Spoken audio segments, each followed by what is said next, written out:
Hey guys, it's Kira.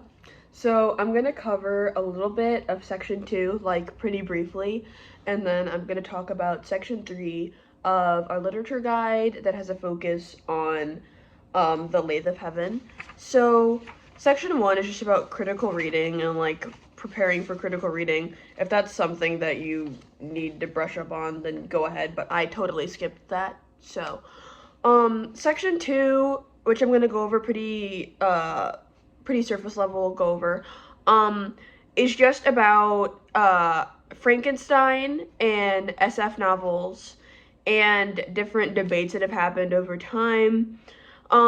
It touches on two different stories written by Mary Shelley, just because they've been two novels that have had a lot of importance in the science fiction literature realm. One, and which I think is the more popular one, being Frankenstein, and then one of Frankenstein's predecessors, the modern Prometheus, which was written by her when she was a little bit earlier, before she was married, actually, I believe. So just that kind of like gothic literature is touched on in section 2, but also touched on in section 2 is the changing of technology through radio, film, and television, as well as Cold War tensions and the race for technological supremacy, as well as steampunk and just a little bit more on science fiction in the 21st century.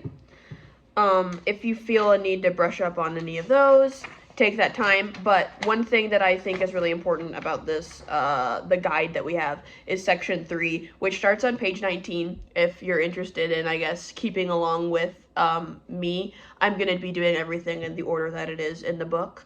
So it starts with talking about 2001: A Space Odyssey, which I do believe we have music from. It is a Stanley Kubrick classic 1968 movie. It's based off of an SF author, a book by an SF author, and it features a powerful computer, the HAL 9000, and it kind of goes haywire and starts killing people. And this is kind of one of the beginnings to the kind of movies that have set up like The Terminator, or kind of like in Doctor Who or things like that, where it does have some sort of artificial intelligence or technology that kind of takes its own control over things. And things like 2001: A Space Odyssey and The Lathe of Heaven with the Augmenter represent a similar fear, which is the concern that technology could supersede, dominate, or destroy its maker. So, to touch a little bit on technology anxiety from Prometheus to Frankenstein, which is the section at the bottom of page 20, it talks a little bit about in this section the Greek mythological story of the Titan Prometheus. And for those of you who don't know, Prometheus is a believer in mankind who stole the sun and gave it to humanity. Other ways of it, I believe, is fire. He stole fire and gave it to humanity, which he gave it to humanity as a protection to men, far better than anything else, whether fur or feathers or strength or swiftness. And now, though feeble and short-lived, mankind has a flaming fire and therefrom learns many crafts. So, as punishment from that, Prometheus is the Greek myth, goes that Prometheus is now tied to a rock, and every day a bird comes and eats his liver, and then it regenerates. So every day his liver is being eaten by a bird. And this is, like Mary Shelley knew this when she was writing her book, Frankenstein, A Modern Prometheus, with Dr. Frankenstein. Technology is a double-edged sword. There's just a couple of things that I took note of in that, because it talks about, some things like Marie Curie and World War I and the event of Hiroshima and Nagasaki. The challenge that technology poses to humanity is, how do we achieve an equilibrium? And how can humanity wield technology creates while trying to balance out or trying to undo the potential harms of it all? So I think that's important to think about during the reading or further dissection of the Lathe of Heaven.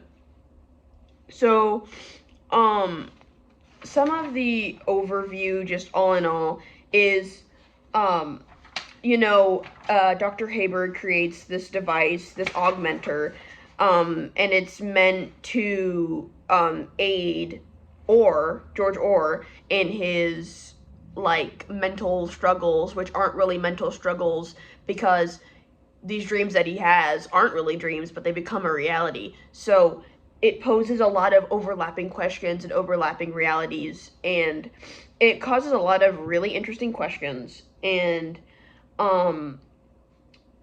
it says here that Dr. Haber, or Haber, I guess, if you want to say it that way, wants to alter this grim reality and make the world a better place. So we kind of know that throughout this, Haber, at least at the beginning, is thought to have had legitimately good intentions. Legitimately good intentions. He didn't want things to end up as they do, but we can see throughout the progression of the story that motive and that mindset kind of changes.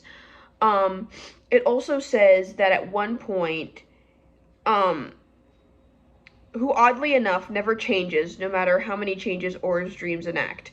So there's certain characters throughout the story that don't really change a whole lot. Like there's certain, like the President of the United States is one of the people that for some reason just doesn't really change throughout Orr's dreams. And that could be a subconscious thing, that could be something that is going on in his head that's just repeatedly expressed.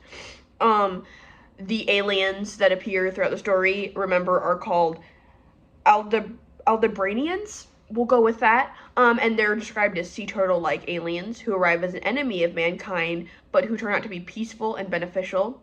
They embody two motifs Le Guin uses from the beginning of the novel, the jellyfish and the sea turtle. Those two things and those two symbols of nature and of the sea are two things that we will circle back on later. And one of the things, circling back to the aliens, that the novel always leaves open is the possibility that the aliens were never actually an enemy. They were never actually, automatically, oh, they have to be bad guys. That was never really clearly stated, and we never really, got that the aliens had to have been the bad guys.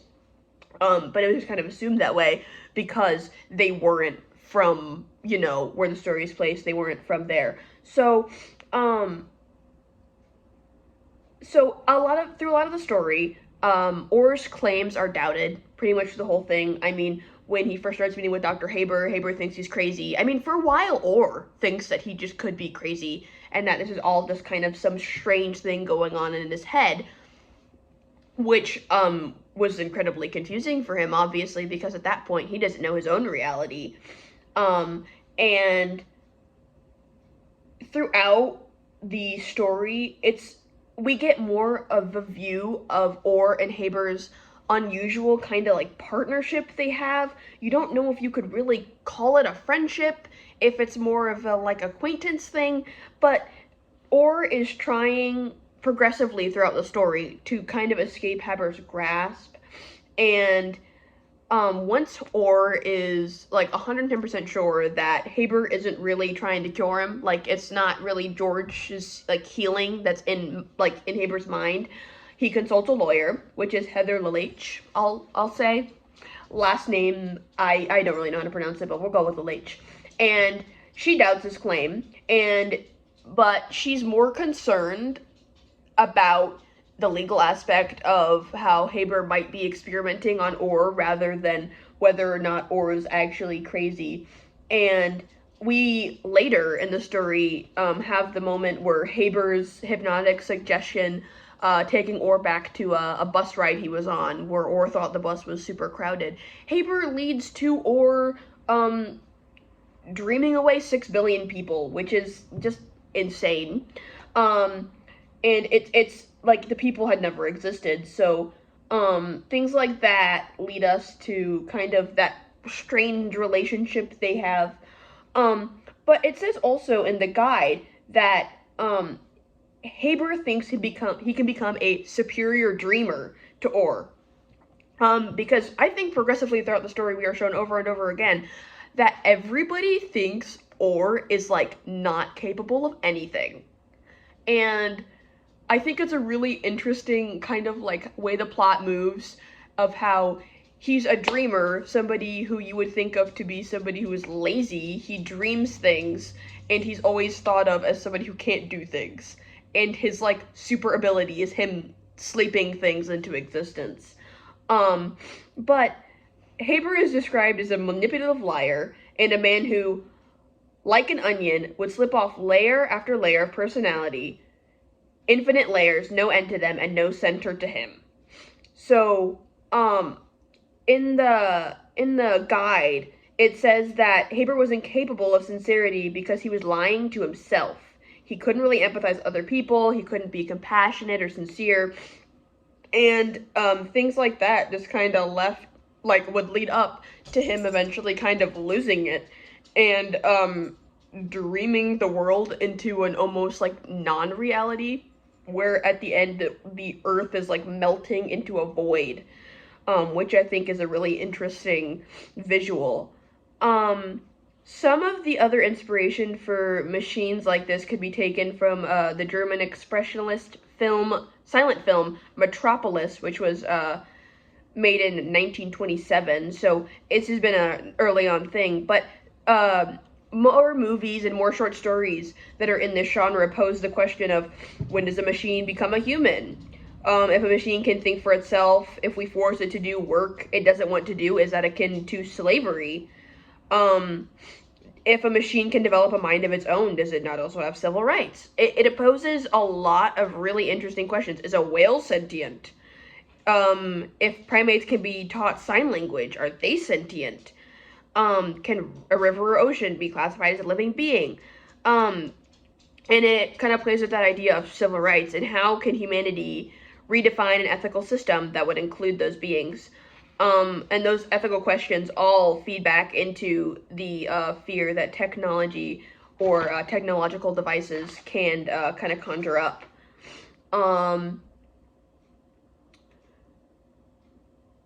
A couple other authors like Isaac Asimov, maybe.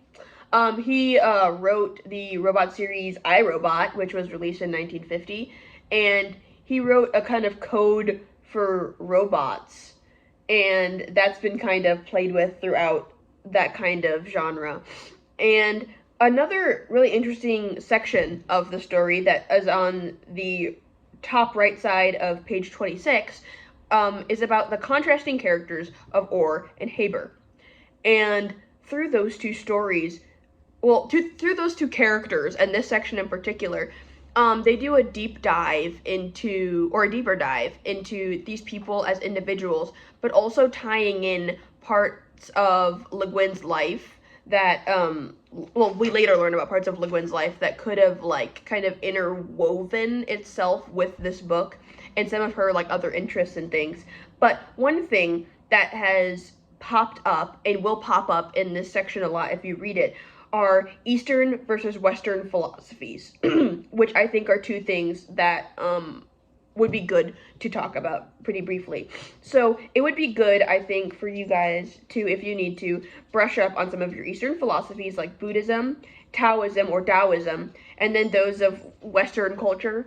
So like Cartesian philosophy, just to name one of the ones that they name in here. And William Haber is described as a rationalist and a scientist, which is leaning more and expressing more of the Western culture aspect. So keep that in mind. And Haber is 110% more on the Eastern way of thinking, the Eastern way of like the philosophy and how their religions impact their lives. Haber embodies the Cartesian formulation, I think, therefore I am.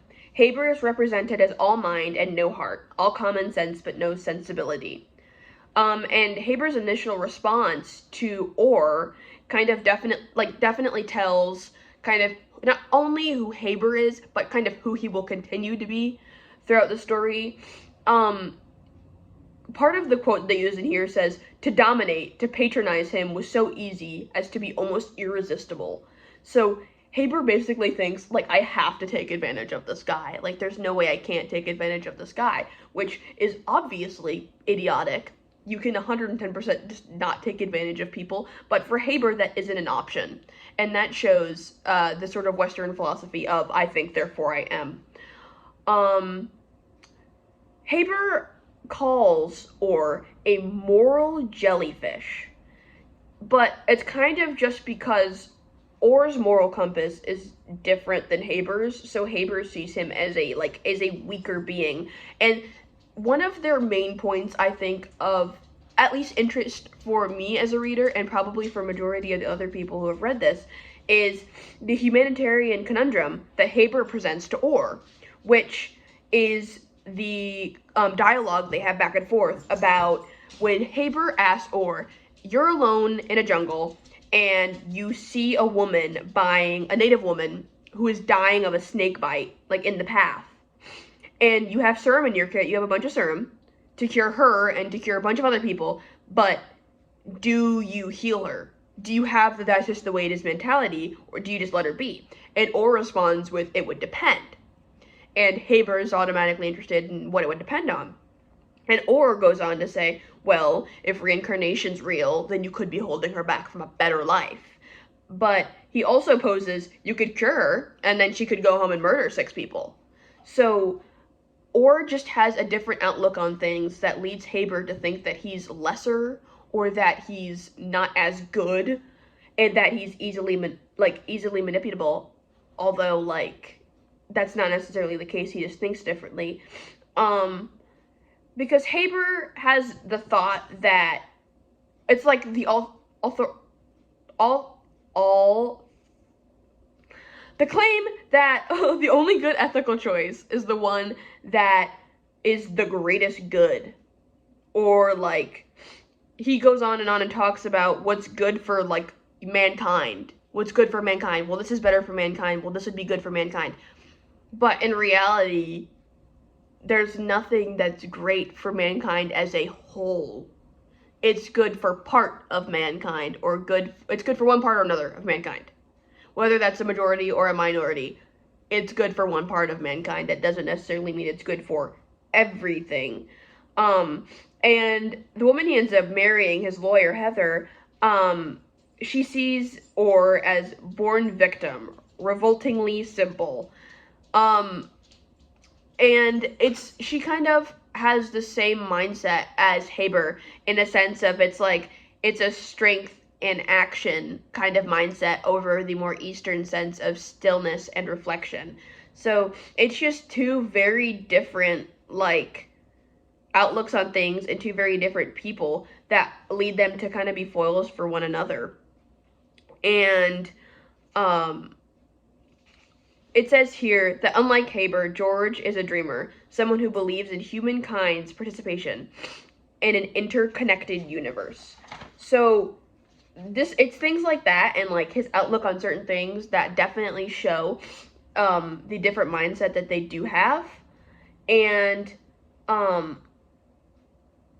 let's see, on this one it says, so yeah, shortly after they get to the point where everybody's kind of getting to know each other, and there's a point, I think, that you can almost see in the book, and it kind of blurs together, of where Orr is at this point of where he thinks he's crazy, and Haber thinks that he's perfectly sane, to where they switch places, where Orr's becoming more confident in the fact that he doesn't think he's crazy. Like, he's pretty sure he's okay. Like, he's pretty sure that this isn't all just going on 110% in some sort of not real imagination that he has.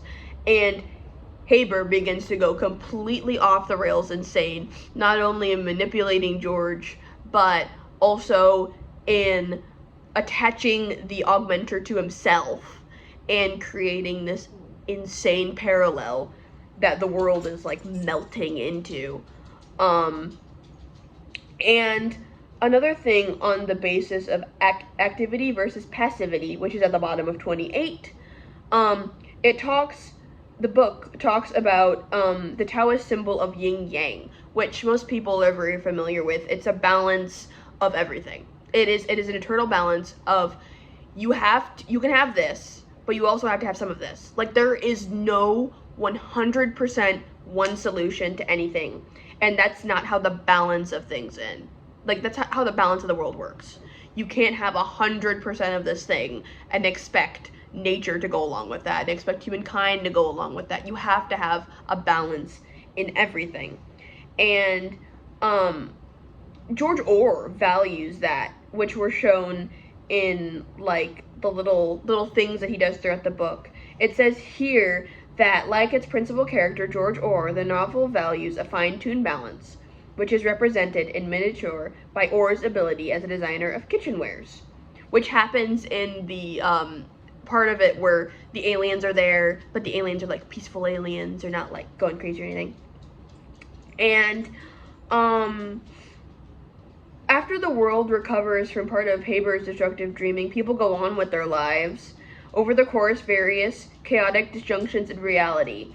So, like the part of the story where Heather becomes George's wife, but she vanishes when Orr dreams of a world without racism, which leaves everyone gray. So, he loses his wife, and then he runs into her after that's reversed in a kitchen shop, which is operated by some aliens, and they kind of reunite, which is an interesting balance. But it says here, because they meet up back in the shop that he designs kitchenwares for. So he kind of takes an egg whisk and displays it to her, and they're talking about the design of the kitchen whisk. He asks her if she likes it, and he says, good balance, see? And it works fast. They usually make the wires too tall or too heavy, except in France. So they're talking about how technologies can provide us with balance and care with even a tool as simple as an ordinary egg whisk. Technology should be used to benefit humankind, not to promote violence or result in mass destruction. Or, nonchalantly dreaming away 6 billion people. Not a great idea. So, on pages 29, and it goes on through, let's see. It goes on through part of page 33. It talks a little bit about Ursula Le Guin's life, and I'm just going to kind of sum some of it up. Her dad was married twice. Second wife had her. She's the youngest of 4 children and the only daughter of her father. Her father was a professor at Berkeley. And eventually, he had a hall named after him, but got the hall taken away. Like, they renamed the hall because there was a little bit of a thing that had happened with a man named Ishii, I believe is how you pronounce it. And there was a whole conundrum with how her father had gotten this Ishii guy out of jail because he was one of the last of a certain native tribe, and gave him a job as a janitor, I believe, at Berkeley, and kept Ishii, however, from talking to, I don't know if it was the Native American tribe that he was originally from, or something like that, but he had kind of kept him from communicating with them. So once that had kind of gotten out, Ishii had released a book, and so when that was released, her father had gotten a lot of backlash, even though he was already dead by the time the book came out. So, I mean, it's not really hurting him a whole lot. But, so, Le Guin talks about how she can't really even remember, hearing of Ishii or anything. But her upbringing, she was kind of born and raised in a, upper class environment. They had a house in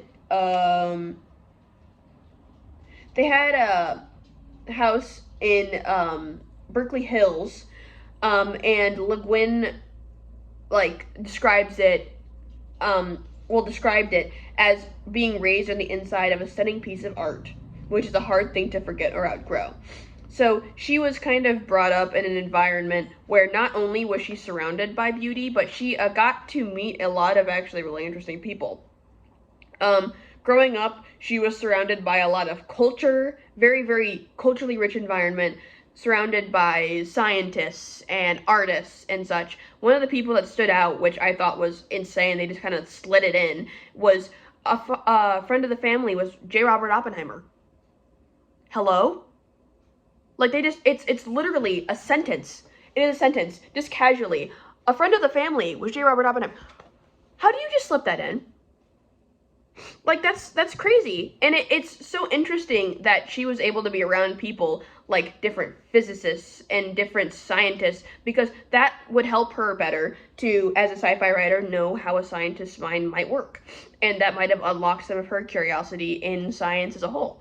So she got married, she had 3 kids, she had 4 grandkids, and in her later adult life she explored a lot of Tai Chi and had a lot of really interesting debates. In 2018, she died, and is known to have one of the most culturally and richly diverse bodies of literary work in the country. So that's pretty interesting. A lot of her novels are described as unusual and ambitious, which I think is very interesting, and she's won so many awards. Like it takes up it's a good chunk of the page on 33 that is just all of the awards she's won, which is really interesting to read about. But she was a writer of some of the first SF novels to speculate the potentially like fungible nature of gender and gender identity and everything. But she was there are a lot of RF authors that were women that have written some really interesting and really powerful feminist pieces of literature. So in the Lathe of Heaven, there is a really interesting cast of characters that we get, but there's also, right before our section about characters, there is a little snippet about ecological catastrophe. So in the very beginning of the story, we're talked to, I believe it is in the elevator, right before, right after Orr gets caught, like, losing his crap because he's on a bunch of drugs. It's talked about, another Taoist idea of, kind of inaction and integrity, and how it influenced the, composition of the Lathe of Heaven. And it brought in Le Guin's love for the awareness of global warming. And one of the things that are in the book is the quote, "The ice of Antarctica to fall softly on the heads of the children responsible for melting it." There's also a little bit about shrinking natural resources, pollution and overpopulation. In the very beginning, there is a bit about a malnutrition in children. At the very, very beginning, it has the quote from one of the guys in the elevator, and it's, there's 260 kids in the complex suffering from kwashiorkor. I'm not totally sure what that is or what that means, but it's a malnutrition. All low income or basic support families, and they aren't getting programmed. To hell with it. I go give them vitamin C shots and try to pretend that the starvation is just scurvy. So it's some things like that we almost might skip over, but if you read it, it kind of gets you interested in where did that come from, what does that mean, and it kind of projects you into the kind of environment that this is in.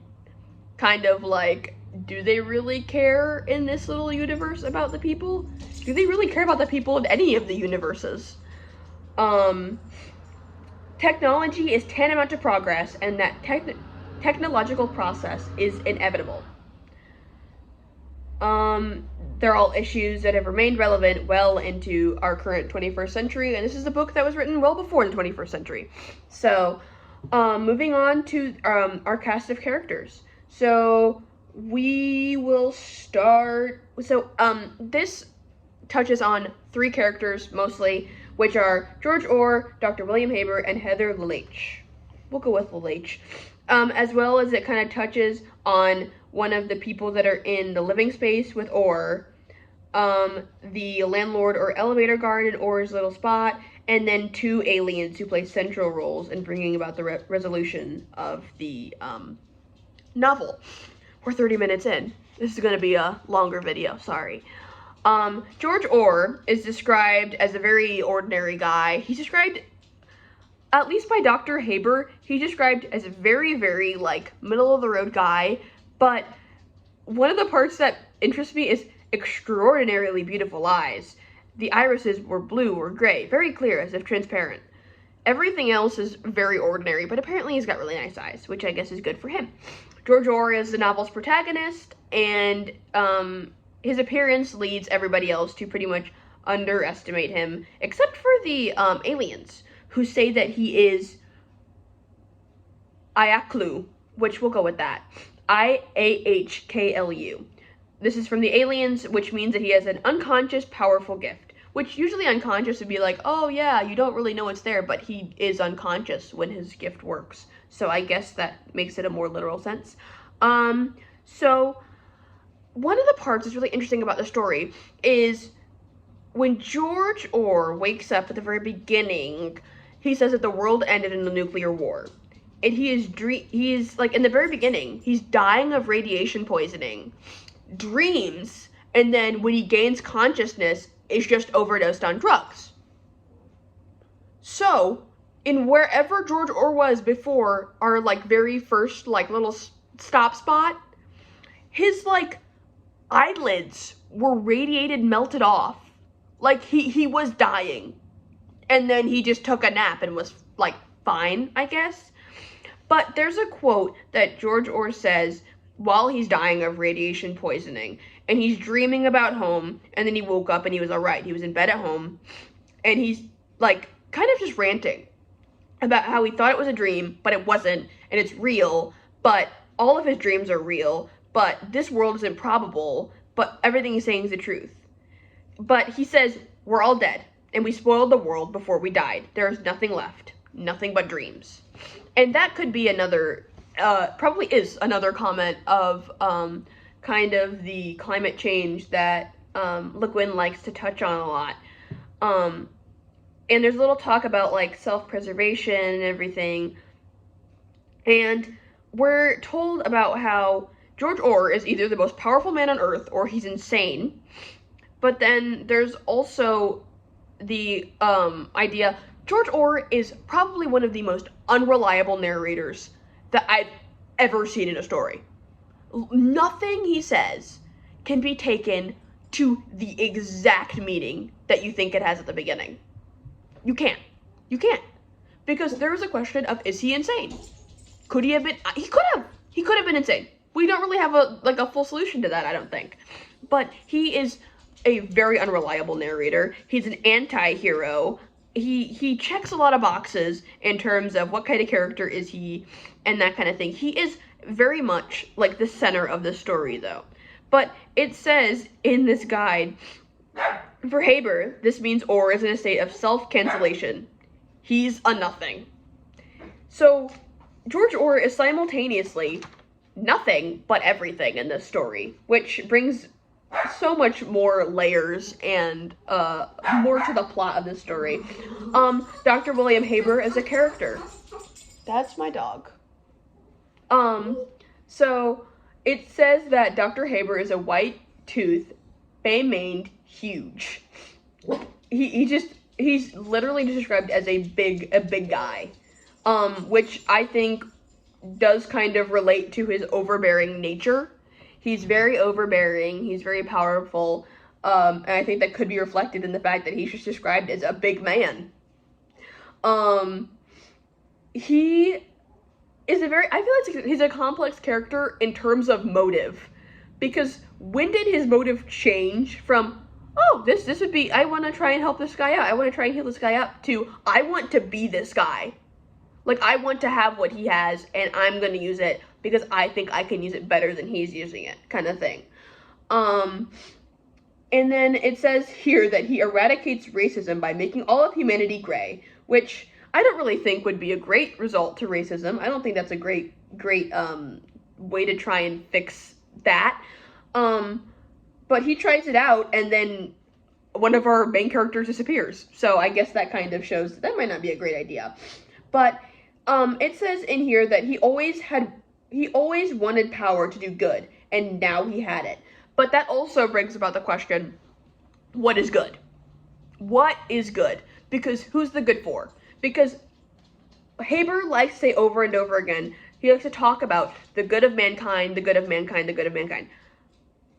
Where is the good of mankind drawn? Like, what does that look like? What does it look like for everybody? Like, there's not really an overall good for everyone. Different people have different backgrounds and everything, and we're kind of shown that through this story. Like, what Orr wants never really ends up well. Like, he wants the aliens, and then the aliens are, like, on the moon. And then he's like, oh, take them off the moon, take them off the moon. And then they're here. And then he's like, oh, well, make the aliens nice. And then they're nice, and then you have sea turtle aliens. So it's like, what is good? It depends on what each individual kind of person would want.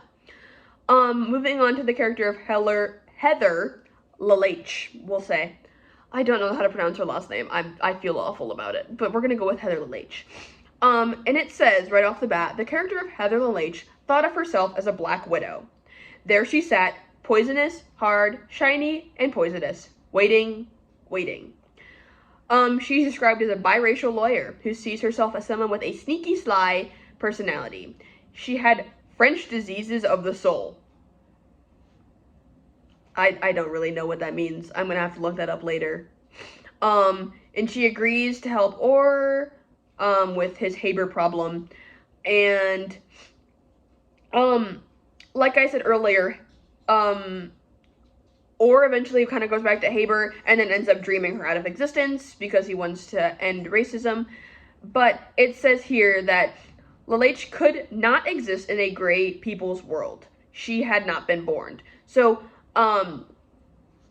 after that, Orr's super sad because at that point they were married. So he's like, oh, dang, I just like lost my wife because I wanted to end racism. And, they find her in the gray world, but she's not the same person. She's unaggressive and, though courageous, in a timid manner. So, that's kind of the opposite of how she's described earlier in the story. So Orr's like, this isn't really my wife. And then they return the world to how it was at the very end of the novel. And George and Heather are reunited. She's back to being biracial. And she, in this world, has never been Mrs. Orr.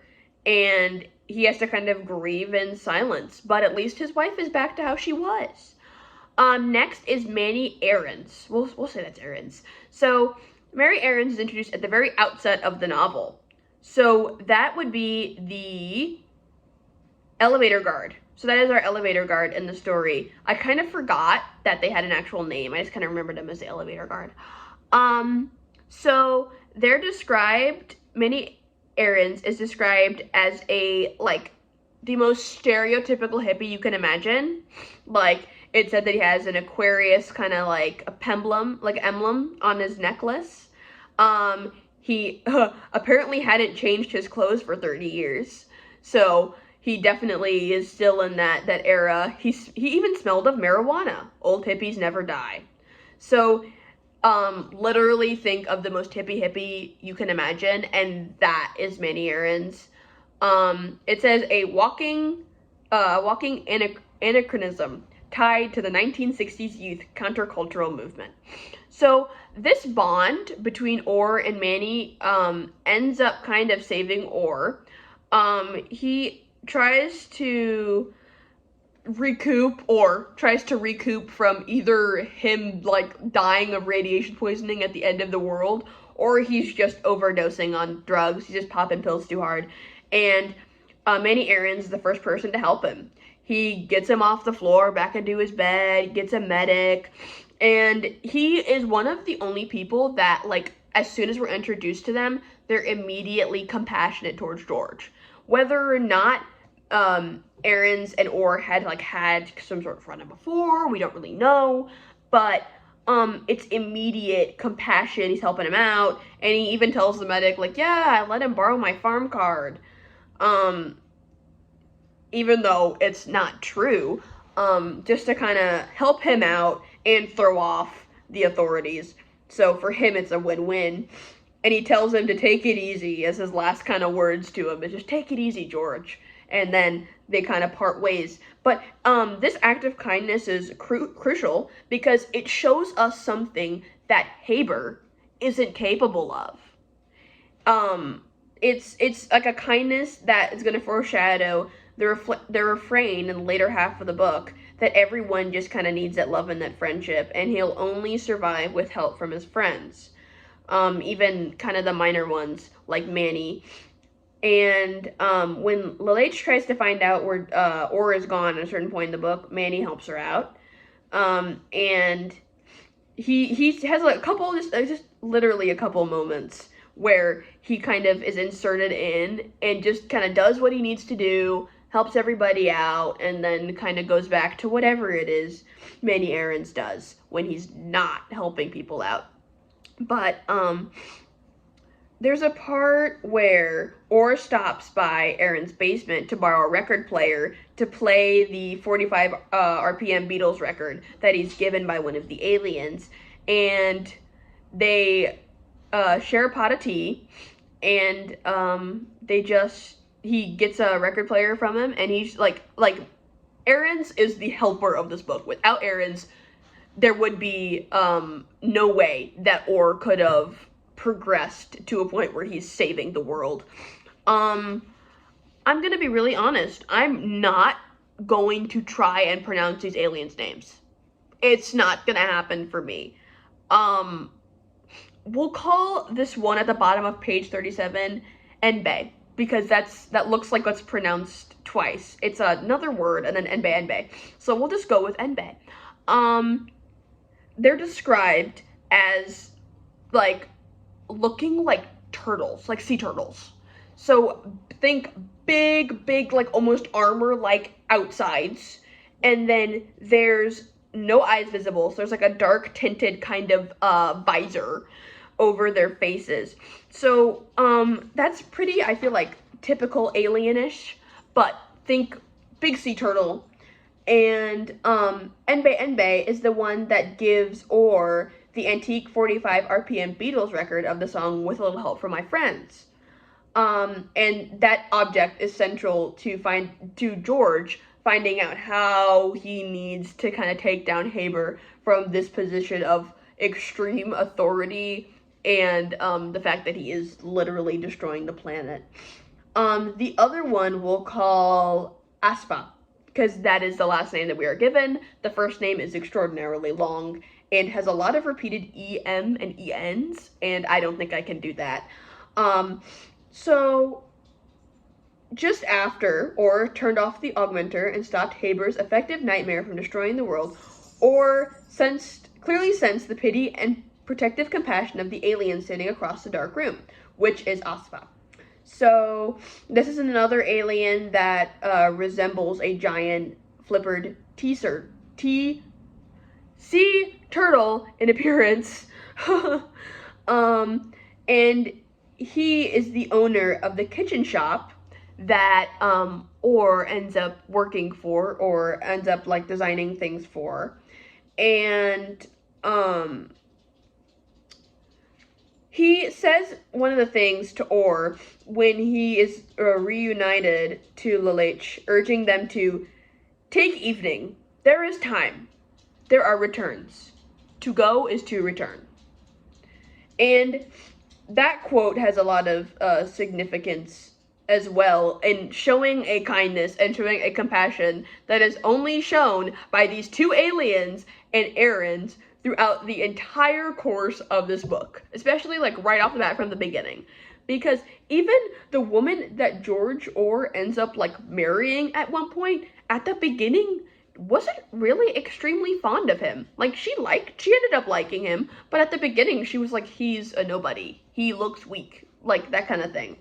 So another thing that is really interesting and really important about this book is the shifting versions of reality.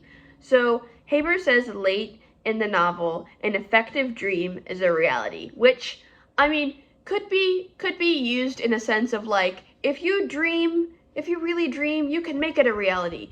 But for George Orr, that's like not even an option. Like, it's not an option to make something a reality. It is a reality for him. Like, there's no, oh, well, maybe if I work really hard at this, like, no, it's like it's happening. And some of the themes that are expressed throughout this are the shifting versions of reality, philosophical viewpoints, the relationship between humanity and technology, the enduring problem of warfare, issues of racism, immigration, and xenophobia, the power of friendship and love, and the pitfalls to patterns of dominance and control. I'm gonna stop this video there because we're at 45 minutes and I've talked a lot. So we're gonna go through the rest of the kind of main things, including what I just talked about and the setting, as well as its connection to psychology and the philosophic backgrounds of everything. So yeah, I'm gonna put that in shortly. Okay, so we are at part 2 of the book stuff, and we're going to talk about shifting versions of reality. So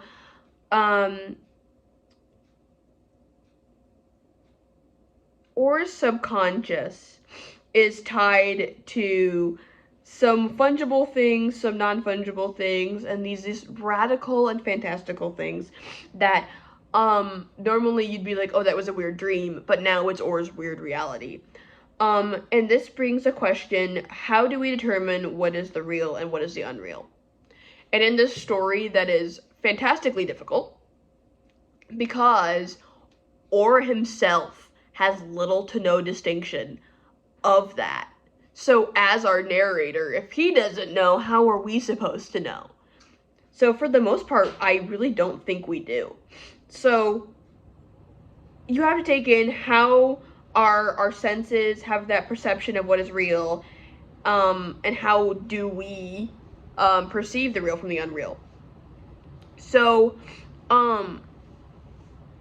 this book was published in 1971, which during that time their main political thing was Vietnam War, and so that was a generational thing where different generations had different views on the war and different views of what was true concerning that war.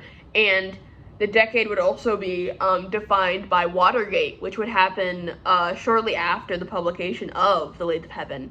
If you don't know what Watergate was a political scandal that resulted from the Nixon administration's efforts to hide the truth of its involvement in a break-in at the Democratic National Committee's headquarters.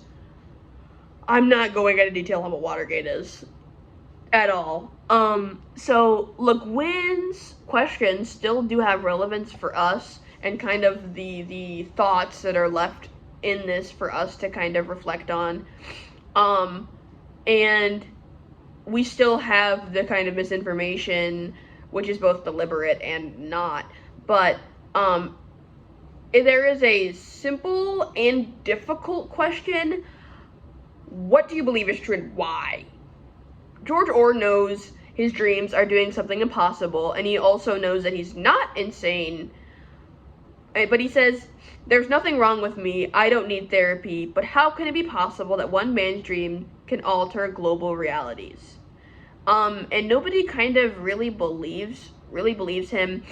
His sleep doctor doesn't believe him, his future wife doesn't really believe him. And I mean, you kind of want your lawyer to believe you a little bit, and his lawyer doesn't, at least at the beginning. And even though they've seen it in action, they still find it to be incredibly difficult to understand and super weird and things like that.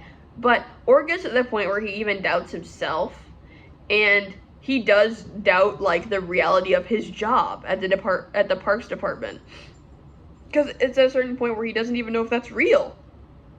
And then it says in my guide, here then is one central problem of being human. We must deal with reality, but we also must have dreams. So The Lathe of Heaven, on a philosophical level, has a couple opposite viewpoints, which is kind of mainly the views of Taoism,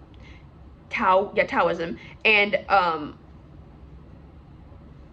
Ulfatarianism. We'll go with Ultatarianism? We'll go with that. Western views. These epigraphs that begin each chapter, Le Guin seeds a novel with concepts taken from Chinese Taoists. Is like the search for equilibrium and the Western utopian thinking, which comes from a couple other sci-fi novels and has the characteristics of an ideal society, which is all Haber talks about for the entire novel, because that's all he wants. All he wants is just this perfect world, He wants a perfect world for himself, which is the quite honest truth, is he doesn't want a perfect world for everybody. He wants a perfect world for himself, and it favors it wants things that promote happiness, but the greatest happiness for the greatest number, and it should be a guiding principle of conflict. He wants what is best for the most people, but is it really the best for the most people, or is it what Haber thinks is best for Haber? He sees himself as somebody who's implementing actions that are for good of all mankind, but they have disastrous results every single time, including him gaslighting Orr into dreaming up the literal erasing of 6 billion people. It's not even he killed them, because you can't kill them if they never existed. These people never even were real. He wiped them off the face of the earth. It's insane. And as readers, I think that we're kind of meant to go about viewing Haber with skepticism, and because of everything that happens with Orr usually ends up benefiting Haber. We can see throughout the course of the novel that, especially if you did watch the movie, as we go through the different realities, Haber's office in itself gets mysteriously nicer and nicer.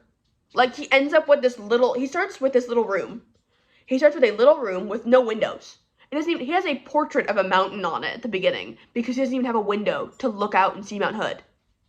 And then by the end, he has half a story of this kind of funky geometric furniture and this huge window that they get to look out of after 6 billion people get slaughtered. It's incredible. And it's so interesting to see how, let's do this thing that's good for mankind, but also get me a bigger office. And George Orr's belief system is tilted to Taoism and Buddhism, and he doesn't believe that the end justifies the means. Orr himself asks, but what if there never is an end? All we have is the means. And another thing with the enduring problem of warfare, like I said, at the very beginning of the novel, in the opening pages, after we get the little jellyfish analysis thing that happens at the very, very beginning, when we start kicking into the story, George Orr is dying of radiation. His eyelids are gone. He's dying of radiation sickness. His eyelids are gone. He couldn't close his eyes. And it says, the light entered into his brain, searing. He felt deathly sick and knew it was the radiation sickness. So that gives us a kickoff of this apocalyptic kind of sense of he's literally dying. They are in some sort of nuclear war with who we don't really know, but he's dying of radiation sickness, and it's some sort of global nuclear catastrophe. And Orr dreams himself out of it as a pure act of self-preservation, but the theme of war is always 2 steps behind Orr in every single reality he's in. If he makes one little mistake, the war catches up with him. He makes one little trip up in his little dream, and the aliens are here. The aliens are back and blowing up his little area. In chapter 3, when he's on a subway, when, pre 6 billion people being erased, when he's on the subway and there's other people on the subway, there's a subtitle about war and how there's bombing going on, I believe in Afghanistan. And when the Lathe Heavy was published, we weren't even involved with Afghanistan. So it's really interesting that that's in here. Like, did Le Guin think that it just like would happen? Was it just kind of a guess? Like, I'm interested in that. But the novel is all about conflict, and it's a conflict between doctor and patient. But the conflict between those two, as the conflict between doctor and patient intensifies, the conflict between, like, the entire world intensifies. So, like, at the peak of the conflict between Orr and Haber, the world is, like, on fire. Like, everything is insane. Like, there's aliens everywhere, like, the world's, like, on fire, like, climate change, war, all the bad things that could be happening are happening. Like, 6 billion people are dying, like, hello? Like, all of the things that are bad are happening at the same time where they're having, like, the most beef that they have in the entire novel. And then, so, Orr dreams up 2 international and fatal pandemics that reduce the population by billions, and the world's at war. So, he not only, like, he killed 6 billion people, and then, like, thought up 2 plagues. Hello? Hello? Like, and then, there's a nuclear standoff. There's 12 nuclear embedded nations, 6 opposing to another 6. And so it's just a recipe that is disastrous. Like, it could not end up well. Like, there is no reality that he's dreaming up where this ends up well. And the Earth-wide alien invasion is what causes everybody to be like, okay, maybe we should stop fighting each other and fight these guys instead. And really, it's all just very irrational. But one of the things that is shown is that Orr's unconscious mind can't imagine a world without war. He just replaces the war with other things. Like, he replaces, like, war with us and one other country to 6 against 6. And then war from that to war with the entire world against aliens. Like, there's never really a point in the novel where Orr's like, you know what? I really just want, like, all the fighting to be gone and for, like, everybody to, like, not fight and everything. And it says in the little thing that he had, after all, in quotations, grown up in a country run by politicians who sent the pilots to man the bombers, to kill the babies, to make the world safe for children to grow up in. So it's kind of that, like, ironic cycle of, yeah, we're gonna kill the babies to make the world safer to live in. For kids. Because that makes so much sense. But also, like, that is something that we do experience, like, now. And we have experienced, like, in this country, or, like, just as a human, like, as a humanity for a very long time.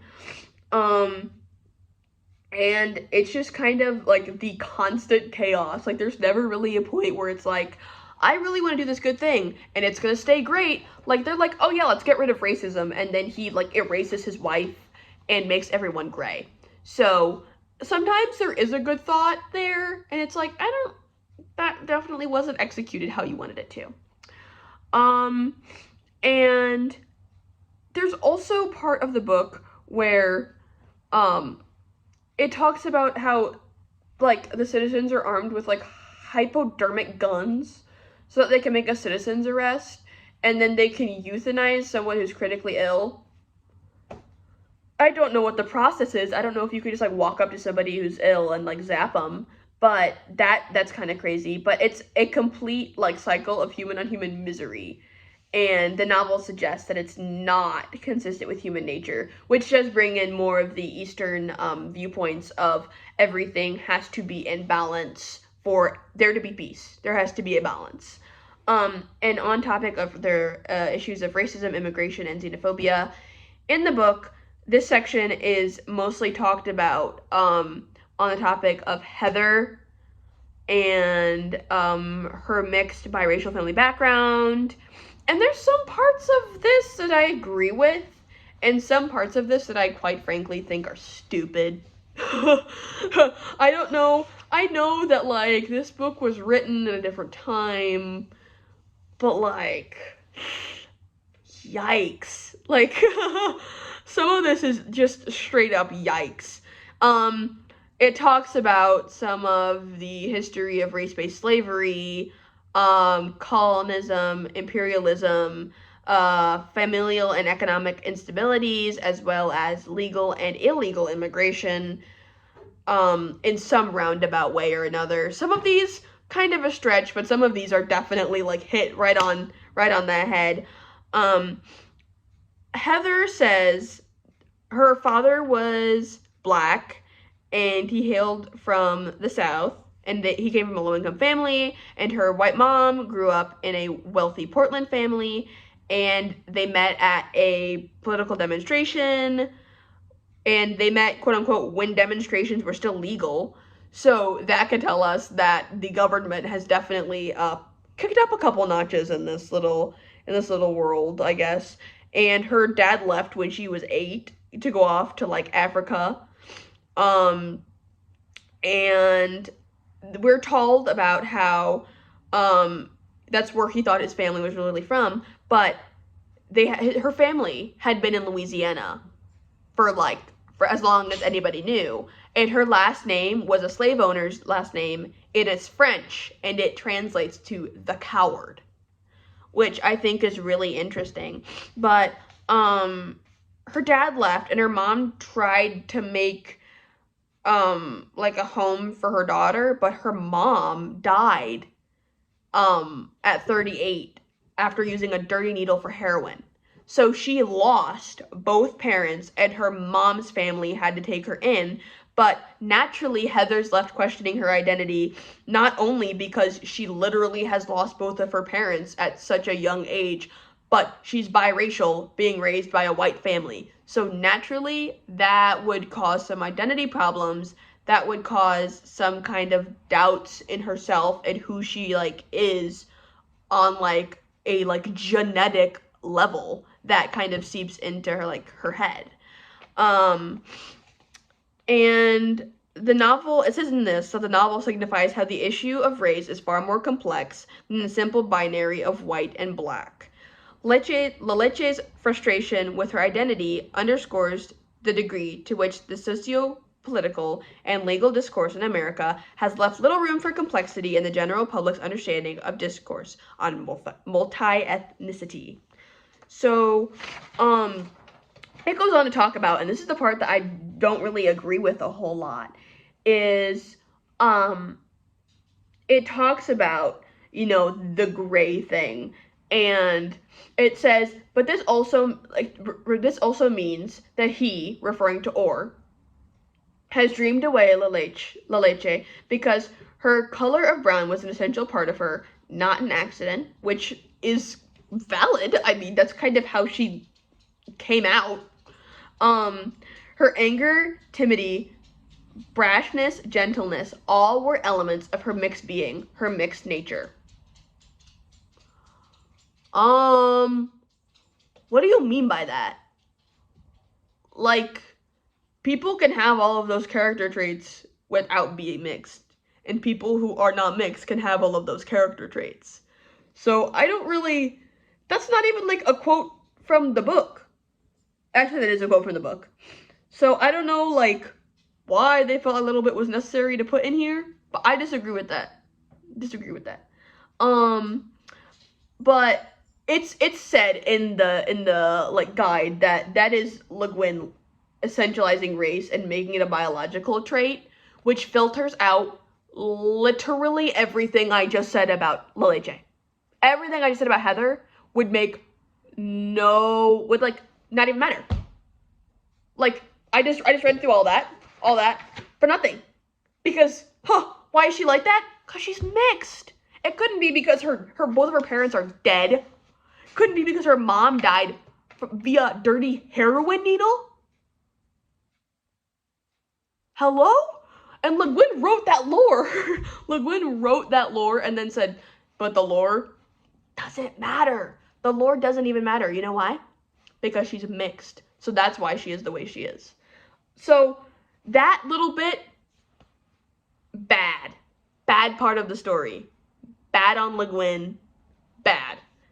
But, like, Lathe as a character is a lot more than just her being mixed, and we obviously know that because of, like, what she adds to the story and, like, what she has added to the story and everything. So we're done on the rant. But it, like, this, like, whole gray world thing doesn't only impact the people, but it impacts, like, the culture down to the food. Like, the food is described as no taste, and the people were all gray. Like, literally, like, they just sucked the diversity out of the world. So you have to have the color, because without the color, you got no flavor. It talks about how without the race, there would have been no outcasts in India, there would have been nobody lynched in Alabama, and there would have been no massacre in Johannesburg.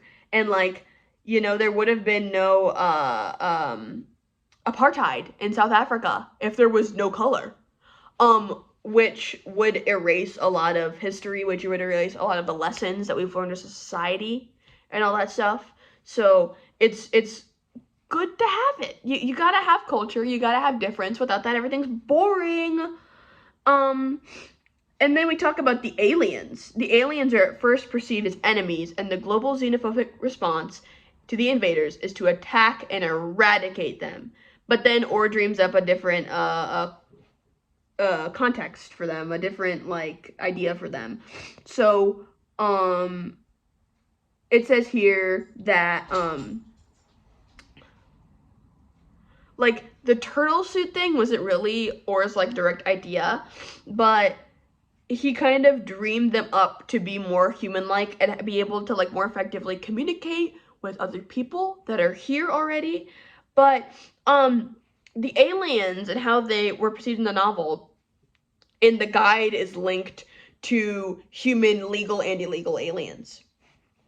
So next time you read about the aliens or you think about the aliens, think about it in that context.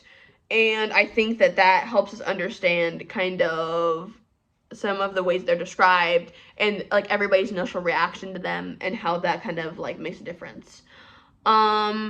So this last little part, is this the last part? It might be the last part. It's definitely not the last part. I actually #lied, guys. We got a little bit left. We're a good way in. Don't click off. Don't leave. We have some left, but it's not that much, I promise. Pinky promise. My dog's barking. That's not. Shh. Okay. Hopefully my dog's done. If you hear barking, ignore it.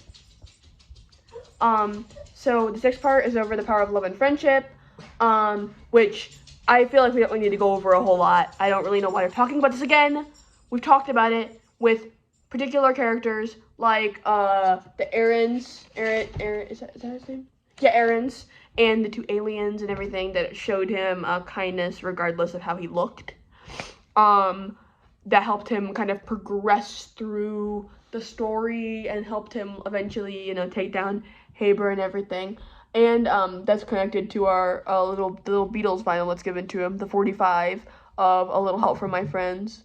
And that kind of helps everything come full circle. And he finds love and friendship with his marriage, obviously. Don't really feel a need to talk about why he you know, feels love and friendship through his marriage. So yeah, just keep that in mind, that has a large impact on the story.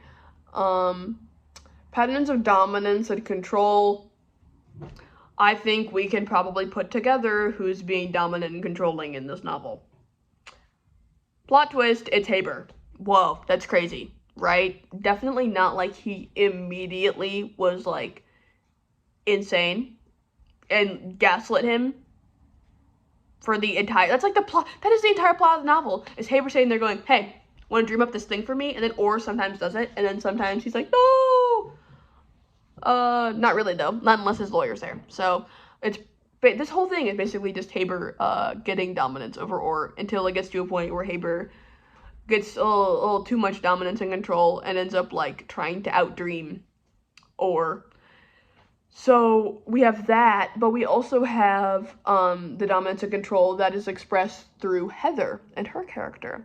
So some of the points that is made in here is when she has a moment of dominance, when she's hypnotizing Orr so that he gets some sleep, which is on a completely different level of control and dominance than Haber saying, "Oh, hey, you wanna sit down in my chair and I'll attach these little wires to your noggin and I'll make you erase 6 million people, million, I don't know, a lot of people, just dream them out, I guess." But apparently she is what they really want to talk about in this. They talk about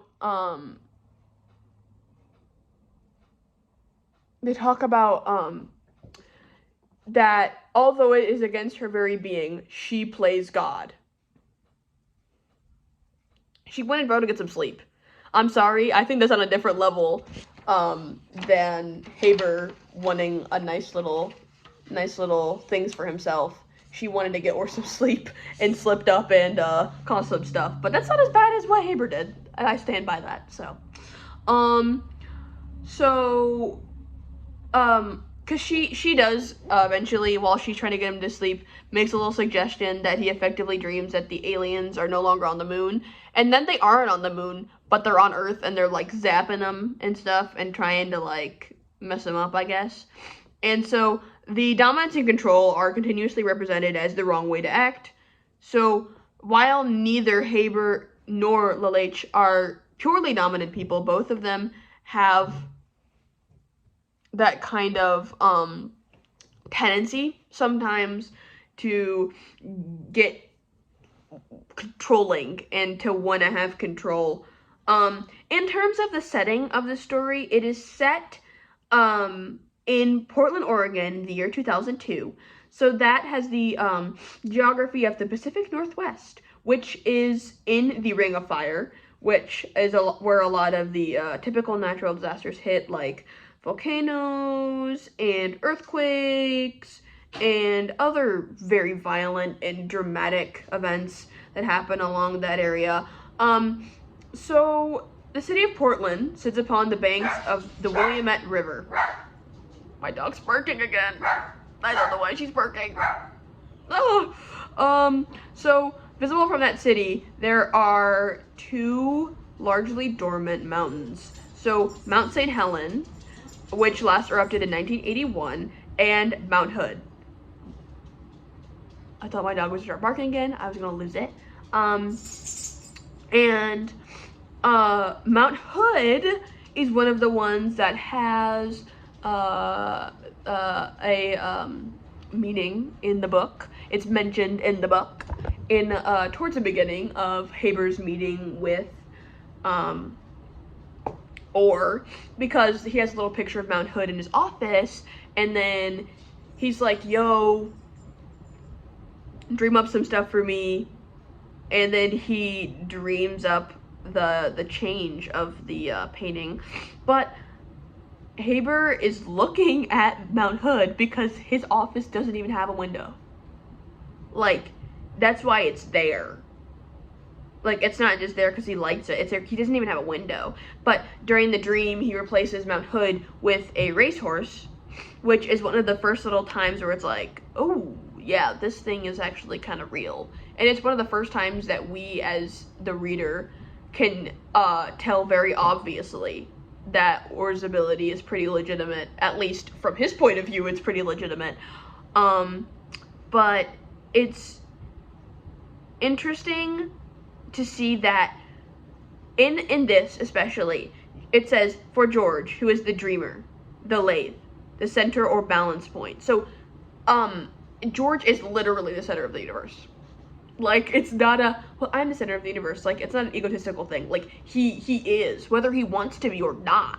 He can't make himself the center of the universe. He is the center of the universe. And that is very apparent in this, but also there is a use of sea imagery that's very interesting at the very, very beginning, like within the first couple pages of the book. Like, actually, I think it's the first page of the book is imagery of a jellyfish. So that is used because of how ore is wholly adrift at the mercy of the ocean's might. So it's compared to the vulnerable unconscious mind of a human being dreaming. So having that imagery can help us right off the bat kind of understand how ore might feel, because it's kind of hard for us to put ourselves in that position, because I mean, I've never had some weird dream come true like that. I don't know, maybe I'm just not cool like that, but I definitely haven't had a dream where 6 billion people like evaporate, happen IRL, or like dreaming plagues or changing posters or anything like that. So that kind of gives you a little bit of an idea of like, oh, here's how Orr might feel, because he has like little to no control over anything, because it's just his subconscious and whatnot. We've already talked about climate change, although they would like to talk about it again in this little bit, but I don't want to keep you here for 2 hours, so we're not going to talk anymore about climate change. It's mentioned in the book, climate change bad, because Ursula Le Guin said so. The role of psychology is mostly just the study of psychoanalysis, the interpretation of dreams, and so Sigmund Freud is mentioned in this, but it's just studies about the so it's psychoanalysis, which is the study of the human psyche, both conscious and subconscious, and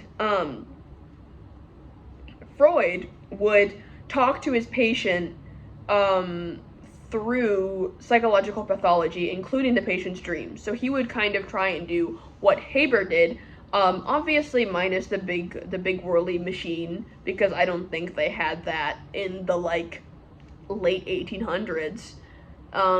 But he also tried to like come up with a code and decipher what he called dream symbolism, which you might have heard of.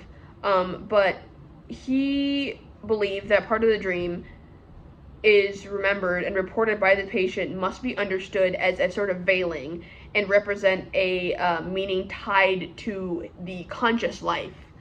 And he believed that dreams are disguised oppressions of forbidden and repressed wishes, often tied to sexuality. So he felt that dreams defied logic and lacked narrative coherence because they mingle immediate daily experience or daily things that happen in your daily life.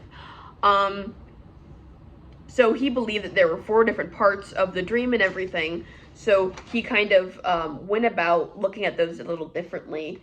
There was another Swiss psychologist, Carl Gustav Jung, and he was a collaborator and then eventually a rival of Sigmund Freud.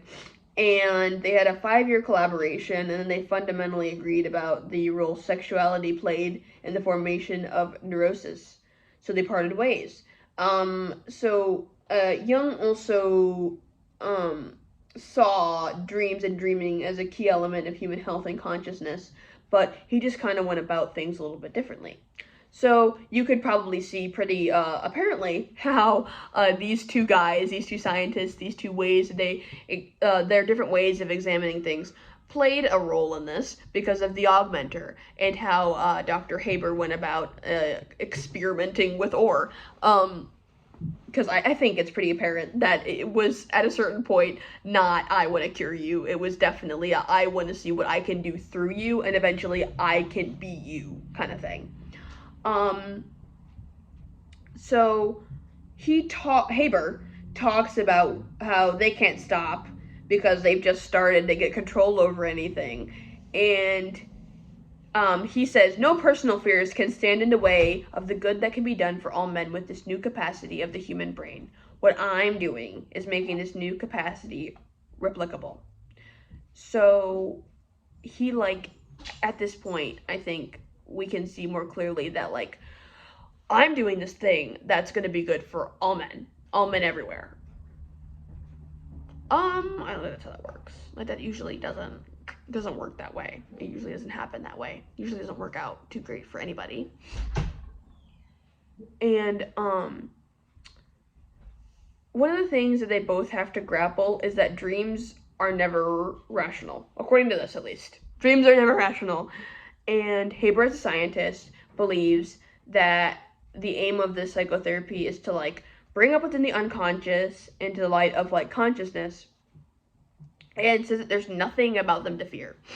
Well, or is like, yeah, there actually is some stuff to fear because I have the power to dream 6 whatever people out of existence. Hey lady, I'm gonna need you to stop. My dog's barking like insane. I've had to stop this video so many times because of my dog. Anyway, so, Or has a fear of like how is he going to be able to like keep his dreams from getting loose, even in this like kind of more controlled environment. Like he thinks that he's still somewhat insane at certain parts of this book. He's worried that like he's gonna like release these monsters and ghosts and witches and transformations, because it's all stuff that he's carried around with him through like the horror of his like childhood and things like that. So from there's different things that Orr suggests to Haber. Like, Haber, at one point, he tells Haber that he should consult with one of the aliens. He's like, it doesn't really matter what, like, you get. It doesn't matter, like, just listen to what they have to say. Like, they're more experienced than, like, the people are. And he says, they are of the dream time.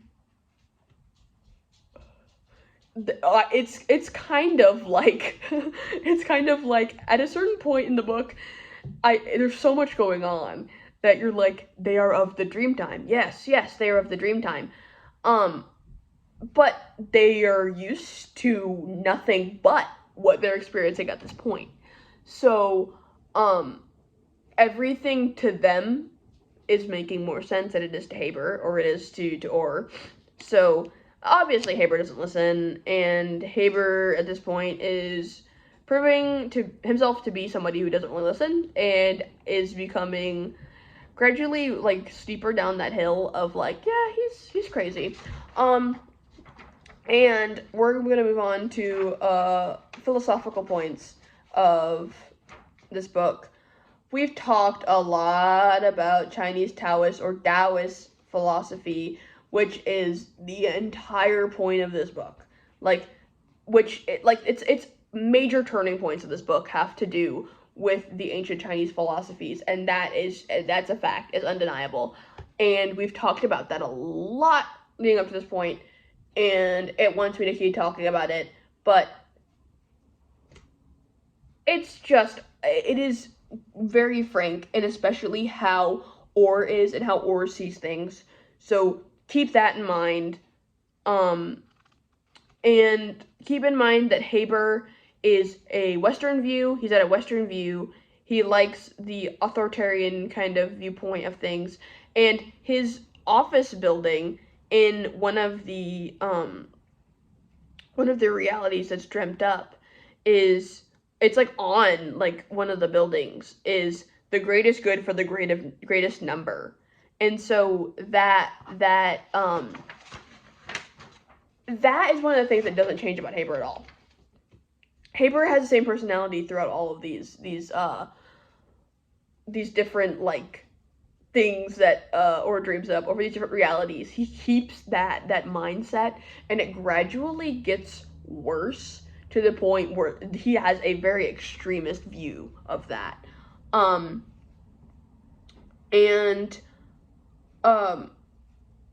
Orr is very kind of enthralled and interested in trying to bring the stillness. He talks about it a lot. He talks about stillness a lot.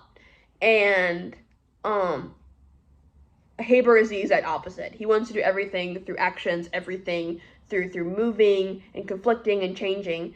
And Orr's like, leave it alone. Like, he's about the stillness. And so that shows those two very different personalities and those two very different turning points in their personalities that make The Lathe of Heaven an interesting book to read. Because if they saw everything the same, there would be no conflict. And if there was no conflict, Orr wouldn't be dreaming, aliens and plagues and volcano eruptions and things like that. Because those foils are absolutely necessary and 110% needed. In terms of the film, it's actually mentioned briefly in the publication history and media afterlife of The Lathe of Heaven. She was a consultant. Ligman was a consultant on the movie, so it's pretty decently accurate to the book. If you haven't watched it yet, I recommend you would watch it. And then maybe scan over this, or if I did by chance do some good job of explaining this, then come back and glaze over this again, glaze over the resources, whether you have it physically or online, and make sure you read the stories because we have competition next week.